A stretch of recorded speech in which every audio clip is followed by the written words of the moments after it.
Bismillahirrahmanirrahim. Assalamualaikum warahmatullahi wabarakatuh. Perkenalkan, nama saya Muhammad Lenoval. Dalam kesempatan kali ini, saya akan mempresentasikan studi kasus 4 Hospital and Staff HC dalam rangka penyelesaian tugas rekayasa nilai. Oke, pendahuluannya, studi rekayasa nilai dilakukan pada pengembangan desain program berkerja 50% untuk rumah sakit dan kompleks perumahan staf. Tim VM menganalisis proyek dari 4 sudut pandang, yaitu arsitektur, struktural, mekanik, dan listrik.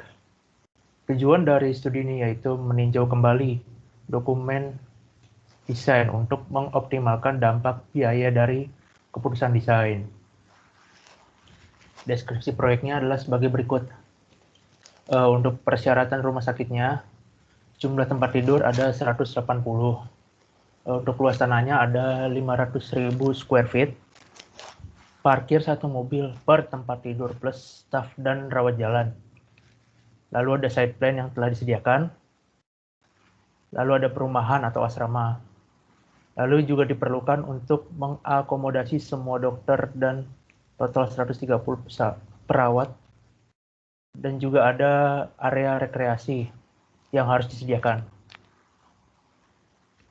Lalu untuk arsitekturalnya ada item dinding, interior partisi drywall, lalu ada eksterior panel beton, lalu ada lantai vinil dan granit, lalu ada bahan finishing dari fascia, lalu ada panel beton pracetak, lalu ada dinding partisi finishing, cat enamel, dan papan gypsum kedap air untuk area yang basah. Lalu untuk item strukturalnya ada lokasi pengolahan air limbah yang didaur ulang untuk kebutuhan perairan. Lalu ada pendingin rumah gedung utilitas, O2 dan insinerator. Lalu ada struktur plat berongga inti dengan rangka beton bertulang. Lalu untuk sistem mekaniknya ada sebagai berikut. Sistem air panas, sistem osmosis, sistem drainase air hujan, lalu ada oksigen, vakum, dan peralatan sistem jaringan medis lainnya. Lalu ada pemanas, ventilasi, AC yang terdiri dari 4 pendingin udara, lalu kipas angin, lalu ada VAV di area administrasi, lalu ada kettle uap untuk pencucian, untuk sterilisasi dan untuk beberapa unit mesin cuci. Lalu ada sistem pemadam kebakaran, lalu ada sistem pembuangan limbah, lalu ada layanan gas bertekanan rendah atau LPG, lalu ada sistem kontrol suhu otomatis. Lalu ada sistem elektrik, yaitu sebagai berikut. Beban bangunan yang diizinkan diperkirakan sebesar 6.000 kV ampere yang diperkirakan sebagai berikut. Ada sistem generator 2 dengan kapasitas 700 kV ampere per unitnya.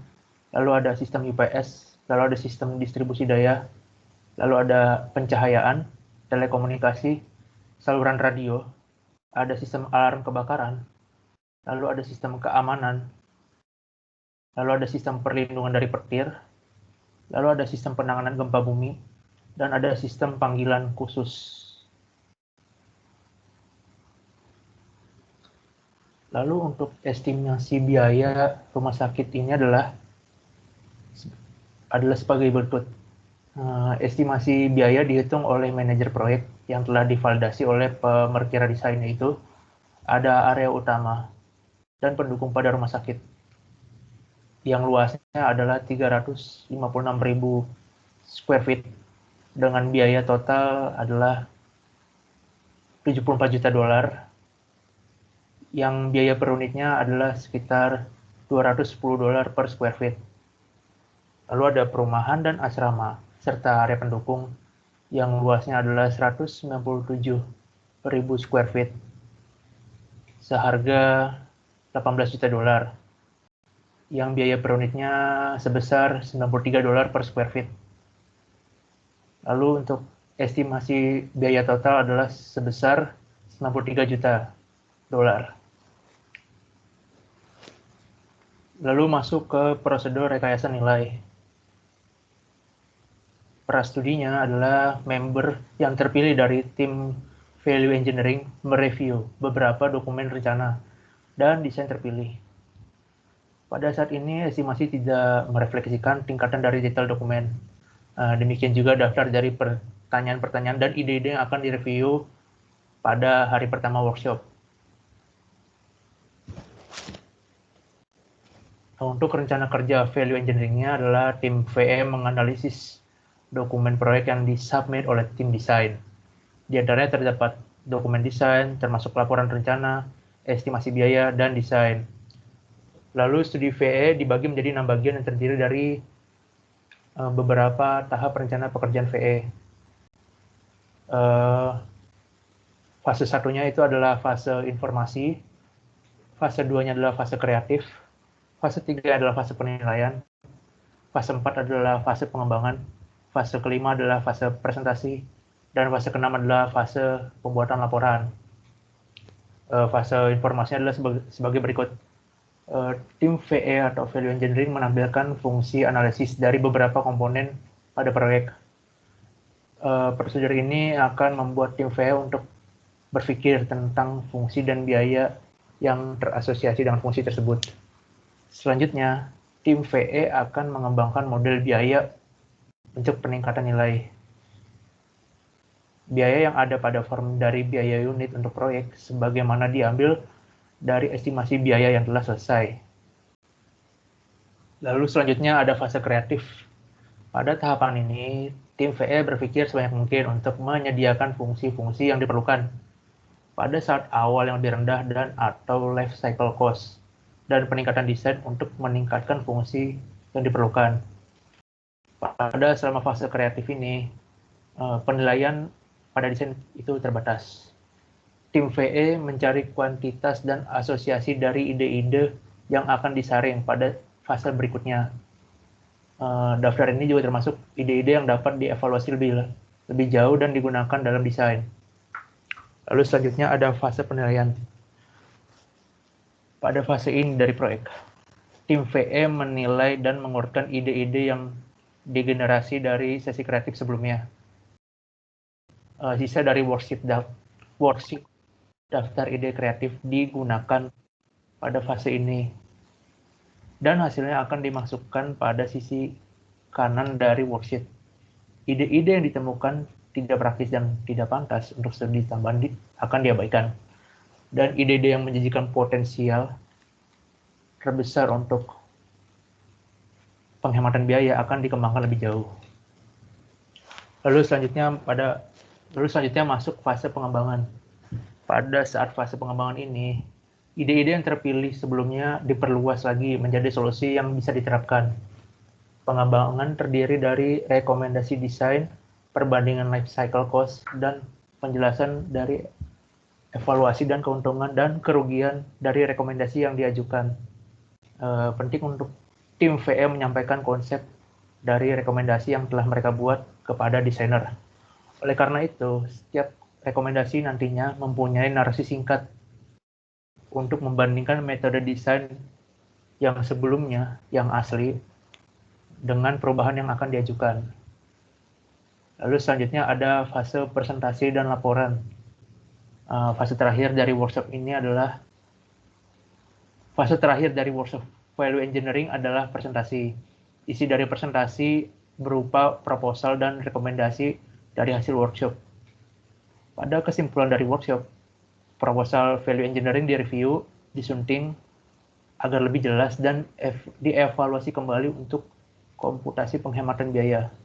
Rekomendasi dan alasan terdapat pada pengembangan dari setiap proposal dideskripsikan pada laporan. Lalu selanjutnya masuk ke laporan rekayasa nilai pada hospital and staff HC. Pada laporan ini, tim VE mengajukan sekitar 56 proposal untuk perubahan. Mereka mewakili sekitar $16 juta dalam potensi penghematan biaya,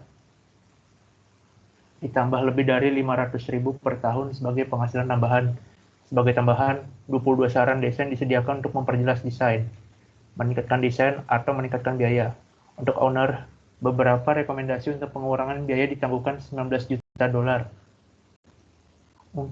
Untuk memastikan kesinambungan biaya antara rekomendasi yang diusulkan oleh tim VE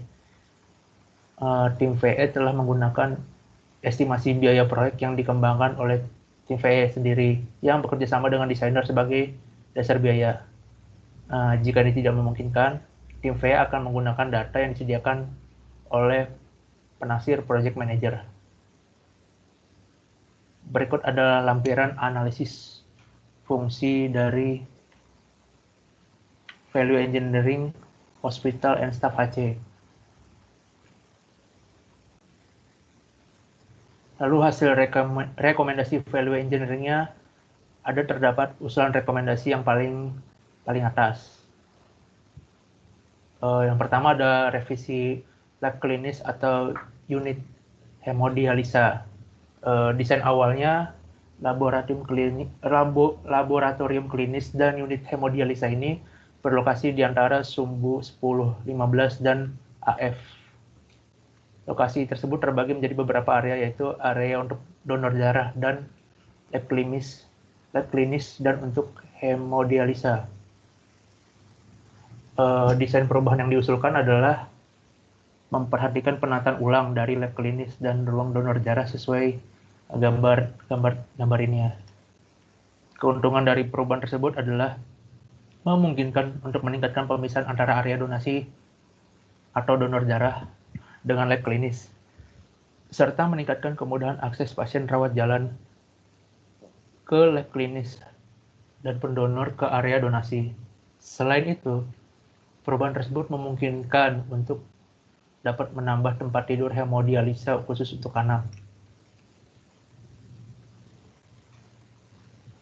Berikut adalah perbandingan total biaya dan life cycle cost dari rekomendasi tersebut. Pada rekomendasi ini memang tidak terjadi penghematan biaya, malah yang terjadi adalah penambahan biaya. Namun ada peningkatan fungsi dari unit hemodialisa tersebut. Selanjutnya ada revisi panel pracetak eksterior untuk rumah sakit dan perumahan. Desain awalnya adalah desain saat ini menggunakan panel dinding eksterior beton pracetak yang sebesar 7 inch untuk rumah sakit maupun perumahan. Perubahan yang ditawarkan adalah desain yang diusulkan menggunakan dinding pracetak 5 inch pada rumah sakit, lebih tipis ya.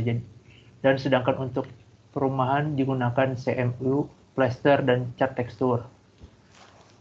Keuntungan dari perubahan tersebut adalah menghasilkan berat yang cukup besar dan penghematan biaya karena tebalnya berkurang, jadi ada penghematan biaya di situ.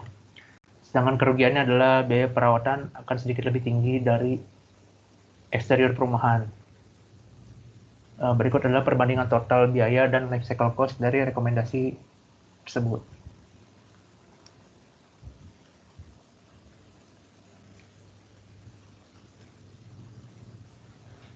Selanjutnya ada konfigurasi ulang sistem distribusi listrik.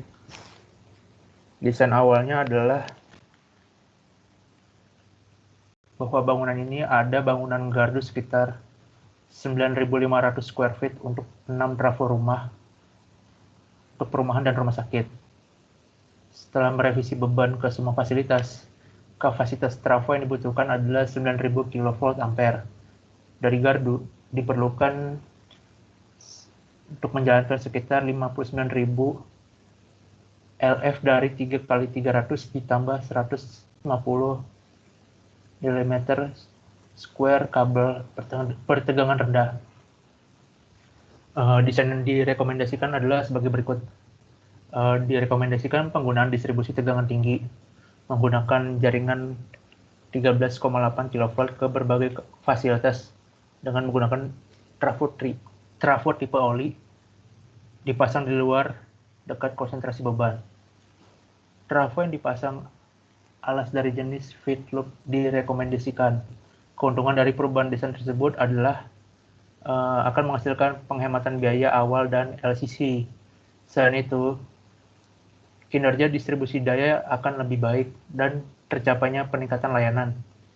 Sedangkan kerugiannya bahwa pemilik harus memelihara trafo tersebut.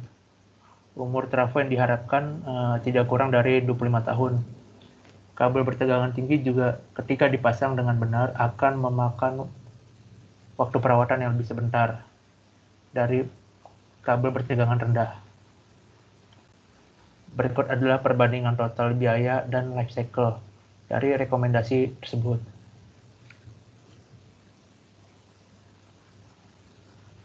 Lalu selanjutnya, yang terakhir, ada penambahan 3 tempat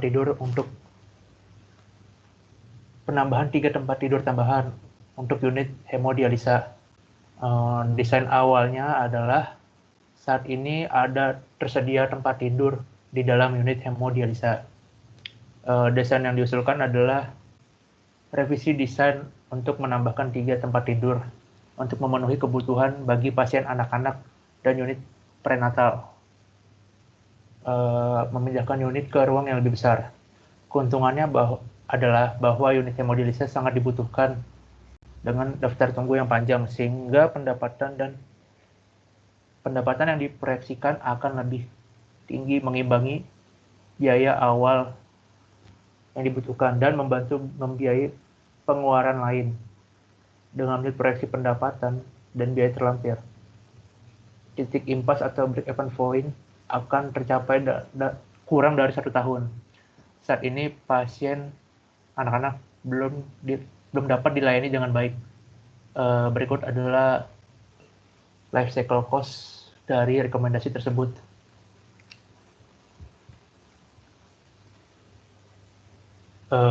Cukup sekian presentasi dari saya.